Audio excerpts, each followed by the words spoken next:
today we're gonna talk actually about the presentation. It's about infrastructure as code. I'm gonna explain actually like the best practice for the infrastructure as code, and explain like technically everything actually that related in general actually for the infrastructure as code.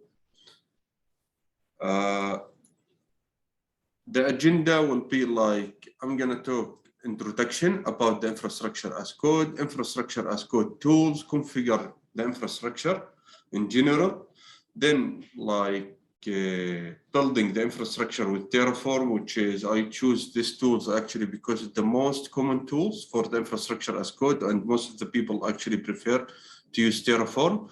Then, for example, I will give you a brief about one of the project view, and we will have time for the question. In general, about me, like I am the founder and CEO for Guru Solution Company, the leader and director for Amman Oracle User Group, the first Oracle Edge director in the Middle East, certified in different cloud provider, I think it's 5 actually now, AWS, 8 with Microsoft, and 6 with OCI. I like to automate things actually. It's one of my favorite things. I start working as a DBA and now working with different databases. I authored 2 books and now working on my 3rd one, which is related also to the cloud and DevOps. I contribute usually in the community. I publish different articles and also blog on my blogger, which is osamaoracle.com. This is the book, as you can see. So let's talk in general about the infrastructure as code. As a brief, infrastructure as code, it's like a way in the IT or the DevOps category. Okay, it's allow you to provision your process and your system, for example. And when I'm talking about the system, I'm talking about the virtual machine, the networking, the load balancer, the firewall, a complete service for the infrastructure. And this is allow you, for example, like to write the code once and use the code actually in different environments. So in case, imagine like the old way, which was I need, for example, I have 4 environment, production, I have, for example, UAT, I have test, I have dev, and so on. Let's say all the process was, for example, to prepare the environment one by one. Okay, which was a lot of time consumption, a lot of work, and probably going to be boring after a while, actually, because you're going to repeat the same steps, actually. With infrastructure as code, you write the code, you spend a time to write this code, enhance this code, and deploy or provision this code actually to your infrastructure or to your environment. So in case actually you have production, you will deploy it to the production, and you can use the same code after modify like a couple of variable and deploy it to the dev or UAT or test. So you will have like a centralized code and you will deploy it actually to different environment. What is the benefits of infrastructure as code? The benefits of infrastructure as code, to make a difference actually between the infrastructure as code and between the old way. With the old way, for example, like if you have 2 or 3 system admin in the company, and each one of them, for example, for sure will, like they will not update each other, for example, about like the process, what they change in the infrastructure side, and blah, blah, blah, these kind of things. So if they made a change, for example, to the network, the other, for example, system administrator will not know, for example, the change that happened to the infrastructure, which is gonna cause like gap between the both team member. With the infrastructure as code, you allow the track all these changes actually inside one repo. So technically you upload all the code to the GitHub or version control, GitLab or whatever, okay? And in case you need to update, to provision a new thing to the infrastructure, you need to update the code and you need to take approval for that code actually from the team member. So there are a couple of benefits of this. First of all, you centralize your code, you centralize infrastructure inside one repo and store it inside the version control. So everyone gonna have a visibility for the infrastructure that you are currently have. And you're gonna like automate the whole process, how you're going to automate the infrastructure. There are a couple of tools that allow you to do this, either by creating a pipeline, or for example, in case you are using GitHub, you can use GitHub Action. So once you're going to use probably Terraform and you update the Terraform code, and you need, for example, like to provision something new, you don't provision the Terraform manually. Actually, once you do the change approval on that request or change, the GitHub action will run and deploy the code for you. So everything done manually. The only thing that happened automatically, the only thing that happened manually, which is approvement. The second thing, which is you allow to track, for example, the resource inside the infrastructure. So you validate the infrastructure, you validate everything actually inside the infrastructure as code, which is allow you, for example, to probably having something more enhanced for the infrastructure, and allow, for example, like the team to have visibility inside the whole company. Plus, which is the most important thing, that you can use the code to deploy to different environments. So you don't have to repeat the steps over and over again, actually, which is going to be boring after a while. The process or the workflow actually for the infrastructure as code, which is you write the code, upload that code to the version control, you wait some review from the team, create a merge request actually, you wait some review from the team, then you probably, this step is optional, so you need to integrate actually the version control with another pipeline or something, or then after you deploy the code. With the code, usually I use, for example, Visual Studio Code, which is you install the extension for Terraform or for whatever you need to use, and you start using it. Version control, the most common one, it's either like GitHub or GitLab. You upload the code over there. You create the merge request, you waiting the review. Some of the people actually create the review also automatically by either, for example, integrate the version control with different tools, such as, for example, Sonar Cloud for security reason, or Selenium for quality assurance, and so on. And then you create the validation for the code actually for the team inside, like probably you need to update this, so you have to update it and re-upload the code again, and so on. Then you deploy the code actually to the environment. If you notice all this process, it's all about software. You don't deal with anything as a hardware, the same as the old way. Actually, everything, you write the code, the version control, the code review, the integrate, the deploy, all software. So you don't have actually to worry more about like managing the infrastructure. You manage the code, enhance the code, and deploy the code. So when we are talking about the infrastructure as code, there are 3 different layers actually for the infrastructure as code, which is either you need to deploy on the cloud, or probably you need to deploy, for example, operating system and host configuration, or the application configuration. When we are talking about these, okay, we have a different like category for each one of them. Cloud resource, for example, and infrastructure, they are shared between the infrastructure itself. So when we are talking about cloud resource, probably most of you guys like work on one of the cloud provider, either AWS or Azure, or for OCI as well. So when you need to deploy actually anything, you need the first thing to do actually to have an access. After the access, you need to have the VPC, which is the networking part in the cloud. You need to provision this. This is like the truth, either, for example, on-prem or the cloud, which is shared between the both. Then you're going to have the host configuration, which is on-prem, like the operating system and so on. And then like the shared component between the host configuration or the application configuration, which is you need to configure that host or the operating system actually to meet the requirement for the application configuration. With the application configuration, we have extra layer, which is the deployment.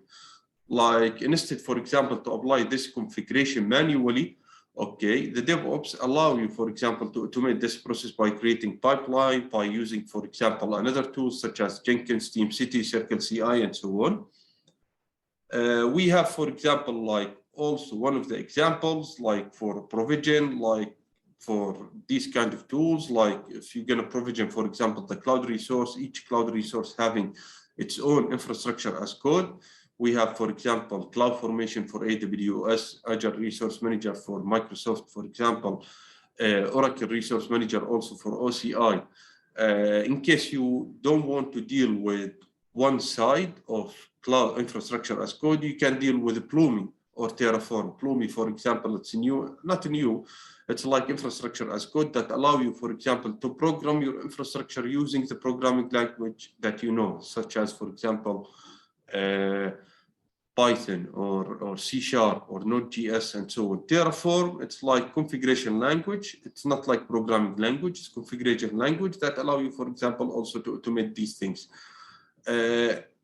One of the other tools that allow you also to automate things on-prem, which is Ansible, allow you, for example, to provision like the networking, the host, for example, create like a custom playbook that gonna do a certain things for you. Also the pipeline itself, for example, each cloud provider having its own pipeline in case you want to use it. If you don't want to use third-party ones such as Code Pipeline, Azure Pipeline, or Oracle Visual Builder as well. All of them allow you like to create a dependency for the application, configuration for the application, or probably integrate the application with different things that you need.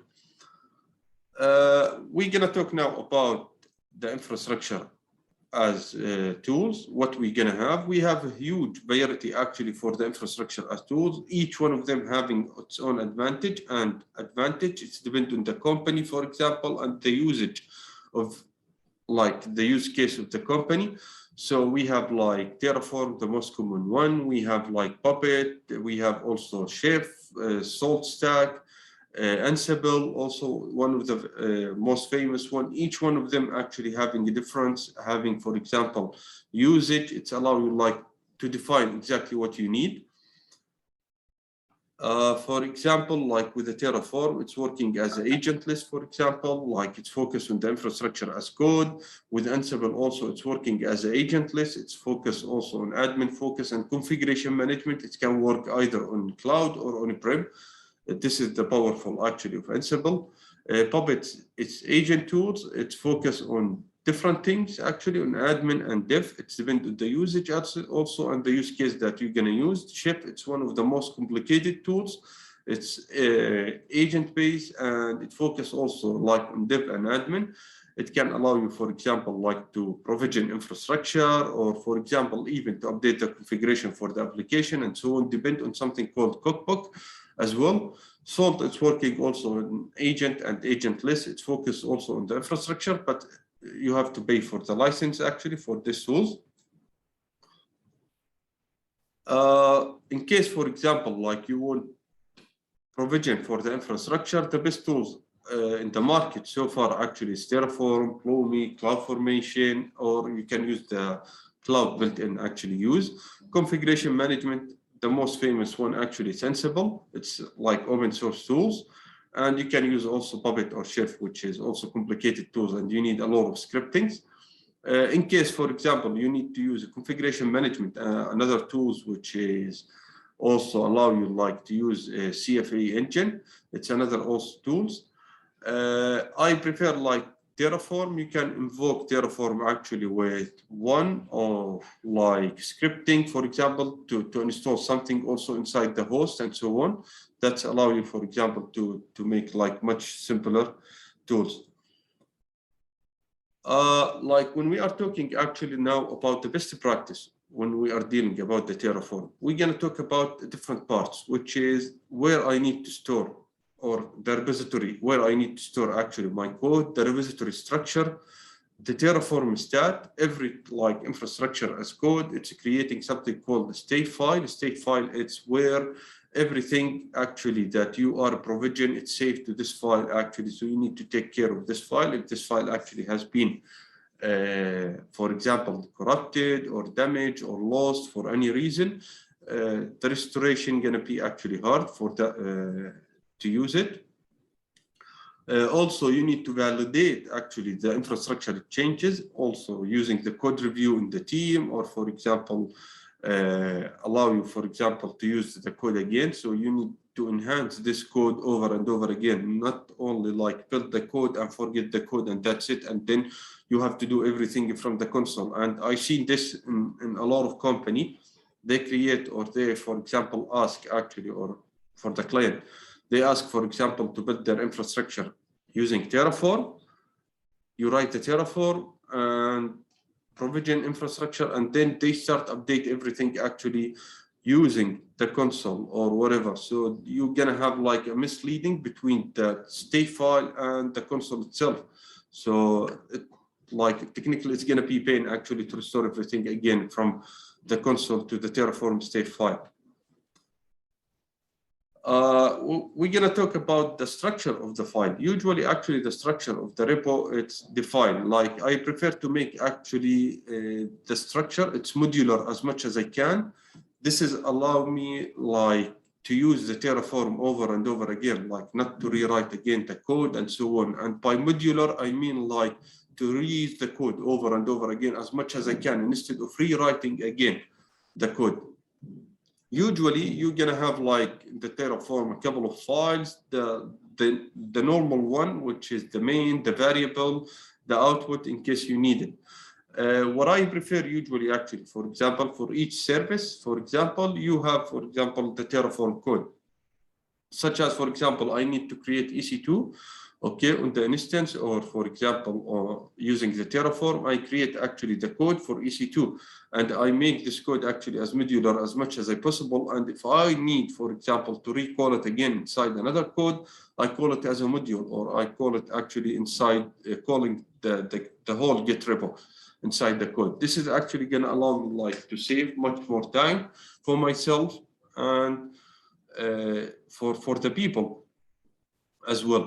Also, always try to put like the variable inside Terraform variable actually. For example, in case you have like variable for the infrastructure, such as the name of the environment, for example, or the name, for example, of the cluster, or the name, for example, of the database and so on. Put all of these inside the variable actually, so you don't have to hard code everything actually inside the code. The state file, which is one of the most important part inside the code or inside the Terraform, actually, usually the Terraform, it's recommended actually to save this file inside a backend, for example, which is like remotely. For example, in case you are using AWS, save it on S3 or in the bucket, for example. If in case you are using Microsoft, save it on the object or container and so on. It's much easier, and you're gonna like the best practice also to keep tracking the changes every time. So you need to enable the versioning as well inside the code. So in case like you write the code, some mistake that happened inside this code, okay, probably you need like to version actually to back to the old version of the state file, and back actually to that state file and rewrite actually to provision again, instead of, for example, delete and re-provision and so on.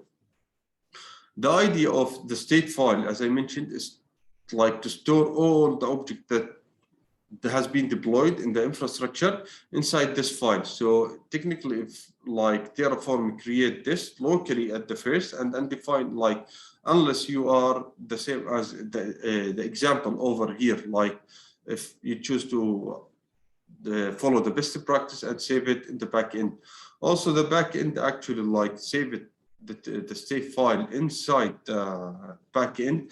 It's gonna allow the team actually to follow up and prevent the logs inside the Terraform. When you're gonna build like the Terraform, technically, wait, sorry guys.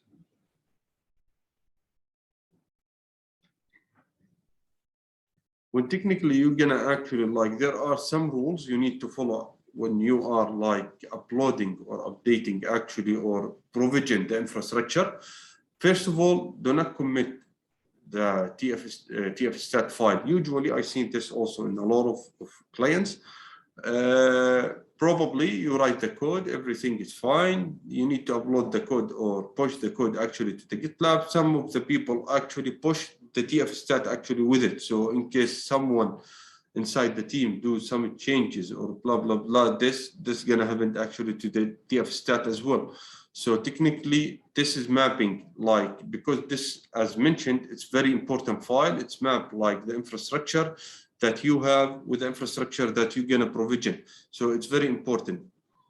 And also as well, like with the Terraform, technically with Terraform as well, you need to know that when, for example, Terraform, for example, cannot work without update state files.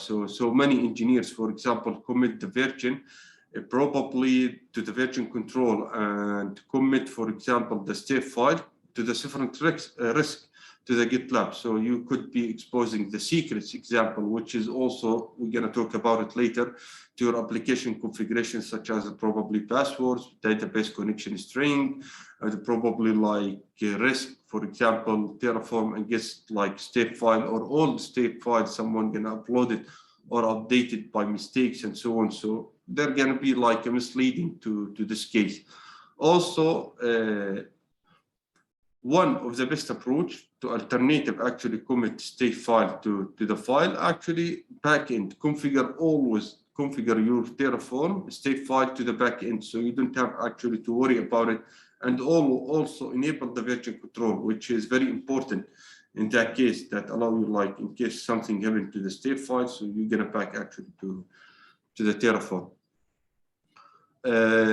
Terraform, for example, backend, it's like, let's say, configuration on how or where you need to store, for example, your Terraform state, which is going to be in centralized place.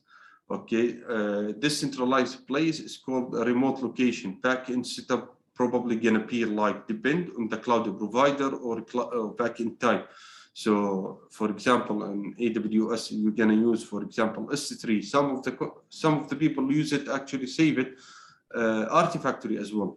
And there are like full documentation actually in Terraform how to upload it to the Artifactory as well.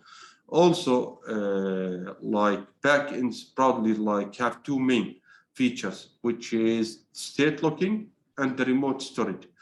Lock, for example, which is prevent like two execution that happen to your infrastructure at the same time, which is going to cause an issue.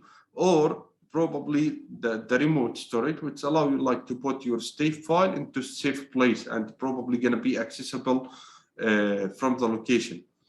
Usually by default, as mentioned, Terraform is used the local backend, okay, which is caused like the output with the file.tfstat, like discussed before, and usually like the backend configured and the state file automatically pushed actually by the remote location as well. And the state file usually engine as well drive like your configuration to make a sense, to ensure like the location where the state file actually it's like backend data and so on. So you need actually like to be careful of how you're going to configure the backend.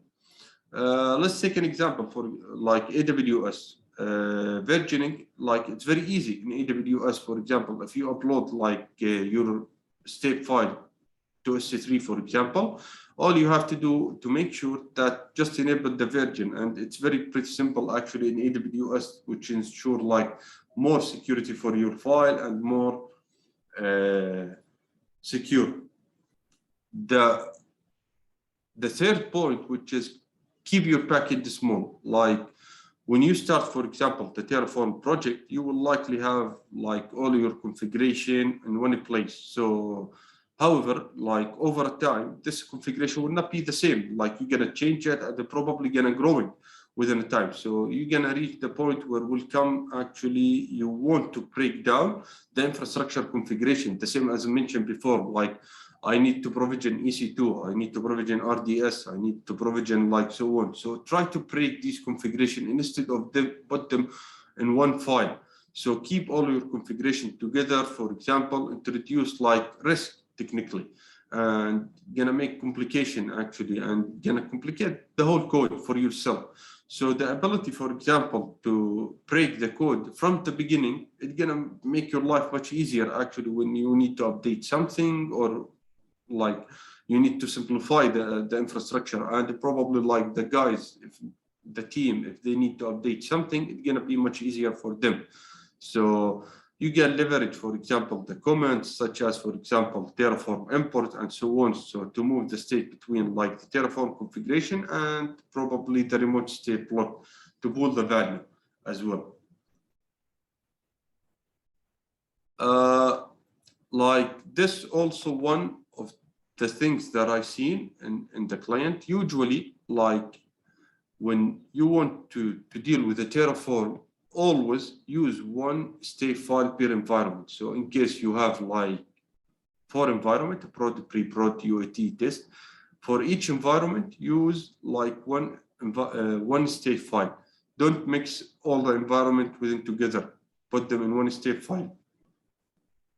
The environment usually used, for example, to test the changes, like before, for example, they deploy to the live environment for like the same as the before, the last idea of breaking, for example, the state file or your configuration, gonna make it much simpler. But if you gonna mix all the environment variable inside and put them inside one state file, you're gonna complicate again the code, but you're gonna complicate the code not for yourself actually, in case something happened to the Terraform. So always reduce the risk actually by create one state file to each one of the environment. And usually the backend or when you save the state file, don't give permission actually to any people to view the state file, only for the certain people, for example, that allow to view this file or to update this file.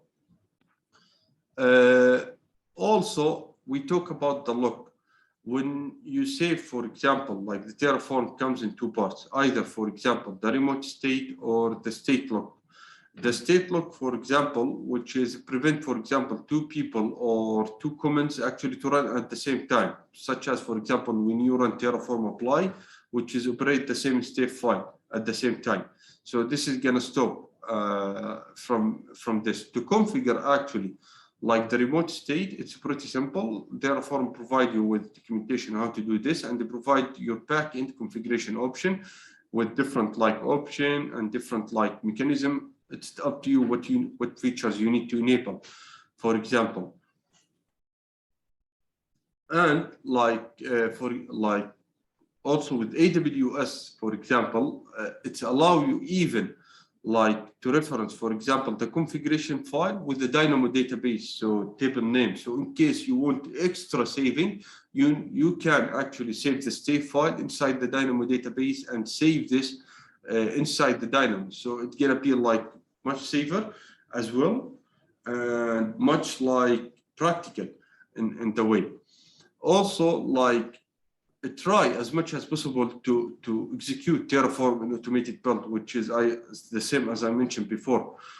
Create like either pipeline to run the Terraform. When you deploy it manually, probably you're gonna do mistakes, or probably like you're gonna deploy it to the wrong environment, or blah blah blah, these kind of things. So and I've seen this also happening for different clients.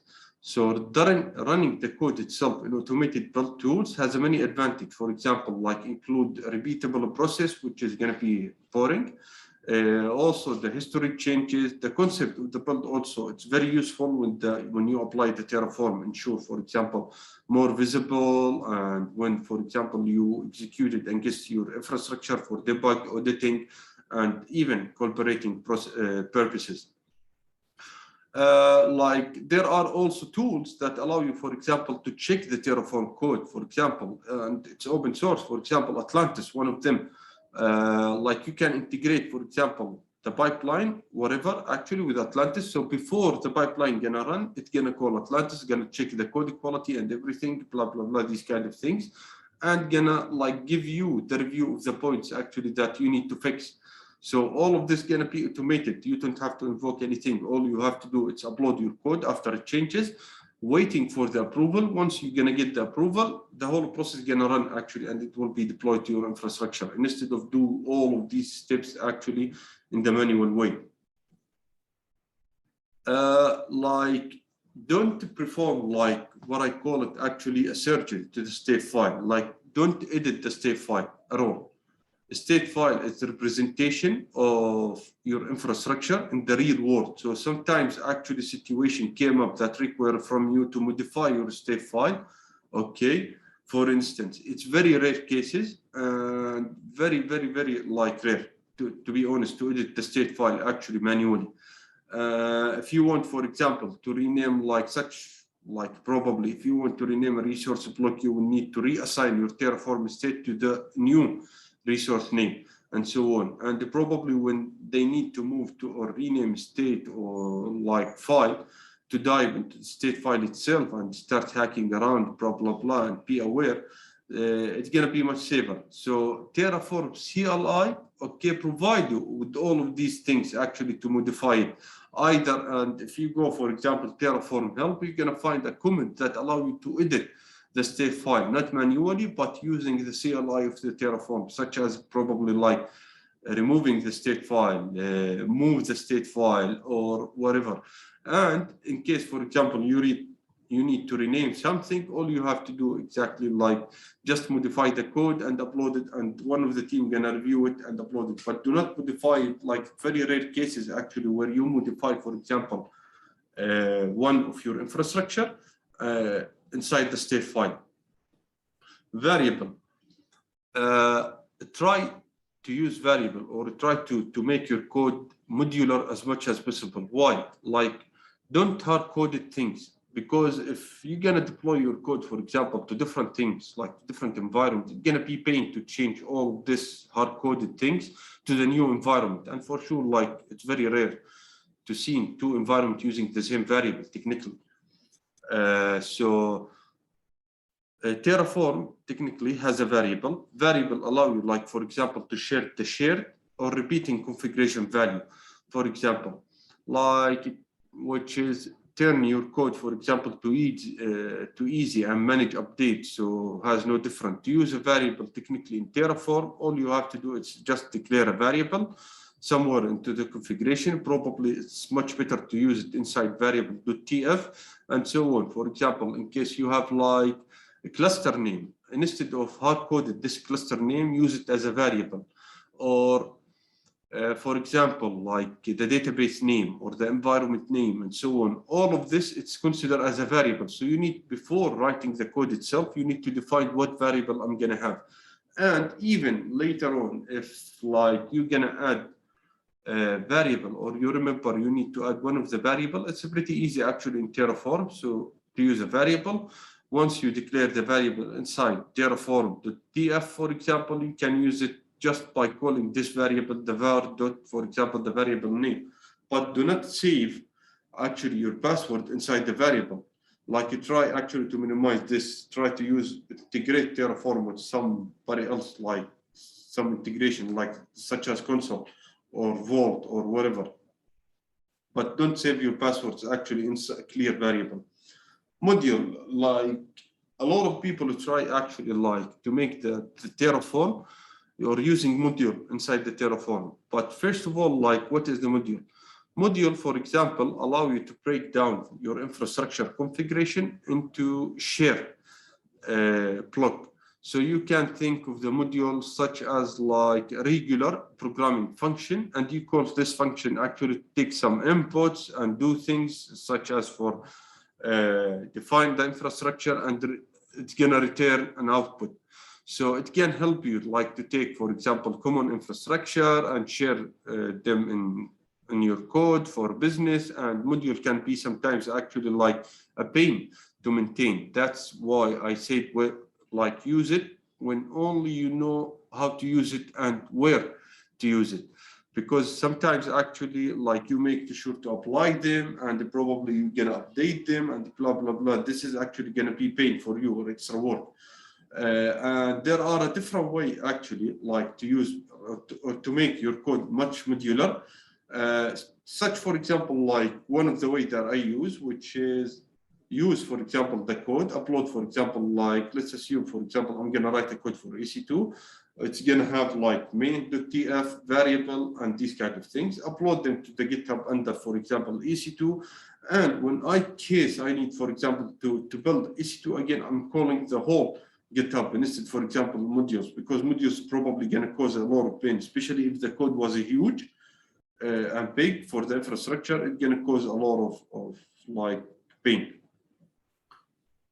Like one of the things, for example, that I like also, which is I upload a lot of things actually for GitHub as a project. So if you're gonna go, for example, to my GitHub like project, which is Osama Oracle, you're gonna find a lot of projects from scratch actually with the README file that allow you like to upload the code and allow you, for example, like to understand how the Terraform works. This code probably like, for example, having different provision for the infrastructure, such as like either, for example, Kubernetes or AKS or AKS, or probably you're going to provision like different, for example, the whole environment that built, for example, on my lab, for example, complete infrastructure, either, for example, EC2 integrated, for example, with a third-party solution such as console to save the password and so on. These project contains, for example, a complete like README file, so gonna allow you like to understand what this code for and how it's gonna use it. Also, some of the code like contains, for example, a serverless application that deploy for the serverless to teach you how, for example, to deploy the serverless application and so on. I'm gonna show you like the GitHub a little while, for example.